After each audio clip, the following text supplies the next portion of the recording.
அதில் ஏதாவது ஒன்று எடுக்கணும். அதில் நிறைய பிஸ்னஸில் வந்து பார்த்தீங்கன்னா, இன்வெஸ்ட்மெண்ட் பண்ணாத பேசிவ் இன்கம் இருக்குது, கொஞ்சம் இன்வெஸ்ட்மெண்ட் பண்ணது இருக்குது, நிறைய முதலீடு பண்ணது இருக்குது. அதை புரிஞ்சுங்க. அடுத்தது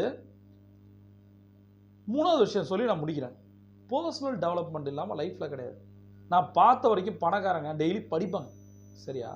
எப்படி படிப்பாங்க? ஒரு எஃபிஷியன்ட் லீடராக நீங்கள் மாறணும், உங்களோட பிஸ்னஸில் ப்ரொடக்டிவிட்டி இருக்கணும் அப்படின்னா, ப்ரொடக்டிவிட்டியை விட மெயினாக நான் சொல்கிறது ப்ராஃபிட் இருக்கணும். பிஸ்னஸ் ஓனர்னா ப்ராஃபிட் இருக்கணும்.